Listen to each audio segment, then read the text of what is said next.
Let me now come to the next topic. My own journey, मेरा खुद का प्रवास जो मैंने किया है इस कॉलेज से ग्रेजुएशन करने के बाद. After an assortment of degrees, not necessarily related to each other, authoring books on history, fighting PIs. Once my daughter jokingly told me, "Papa, you are confused. You don't know whether you are a historian or a politician or an engineer or a management graduate." Maybe she's right. I mean, after all, why does a mechanical engineer go on to get a PhD in politics?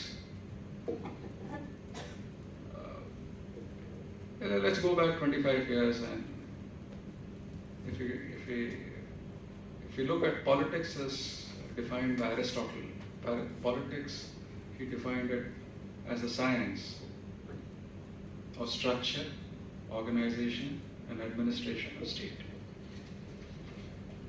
Replace the word state, and suddenly mechanical engineering or even structural engineering is not a very different discipline.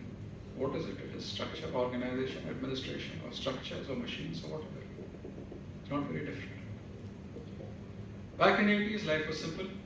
All I aspired to be was an engineer, have a good job, get married, grow old, raising children. Life, it seems, had different plans. After 10 years in a steady job in Bharat Petroleum, I was bitten by a management bug, and I decided to invest all my life savings in doing a management degree, which was a strange decision. काफ़ी लोगों को बड़ा आश्चर्य हुआ था उस समय कि ये किस तरह से 10 साल काम करने के बाद क्यों जाके मैनेजमेंट की डिग्री ले. उसके बाद मैंने I joined Bayer, वहाँ से एग्जीक्यूटिव असिस्टेंट बना.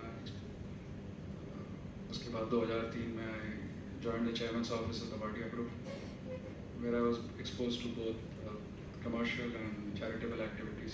वर्मा सर, आपको जान के आश्चर्य होगा कि एक वक्त में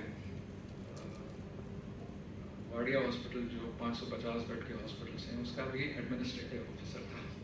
So as a mechanical engineer, I was also at one point running 2 hospitals.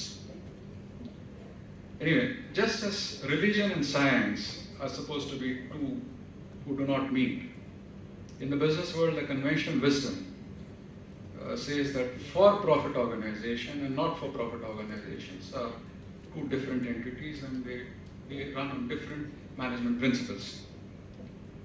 After 5 years, 5 साल वाडिया ग्रुप में काम करने के बाद, I started questioning this conventional wisdom. क्या really ज़रूरी है कि for-profit organization और not-for-profit organization इनमें जो management principles रखते हैं ये बिल्कुल अलग है.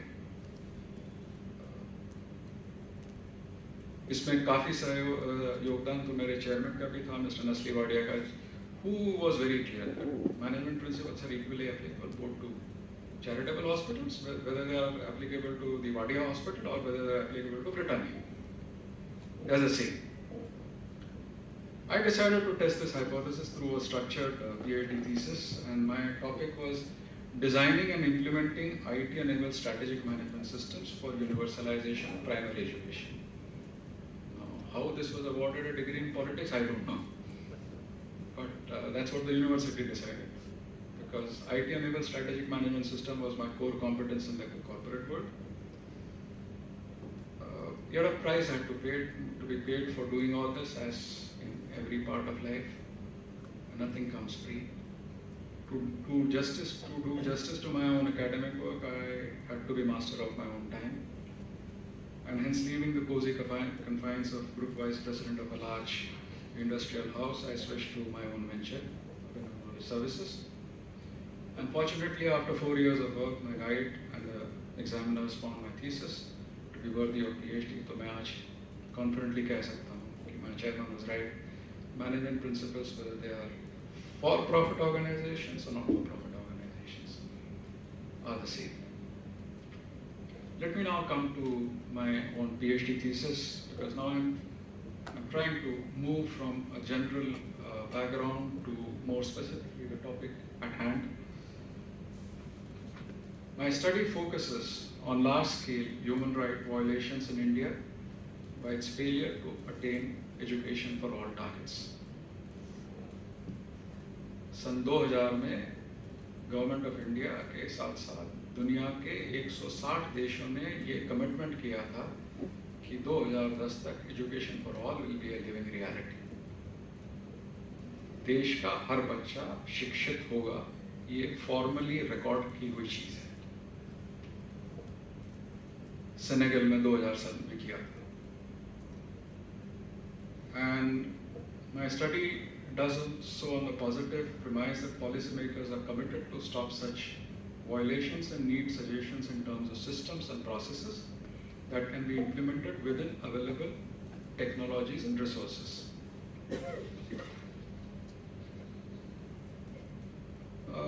My own journey actually began with a chance encounter with a newspaper vendor. A boy aged about 10 साल का बच्चा था। मैं खड़गपुर में गया था। मैं पीएचडी करने में काफ़ी आईआईटी बॉम्बे में भी रजिस्टर किया, आईआईटी खड़गपुर में भी किया।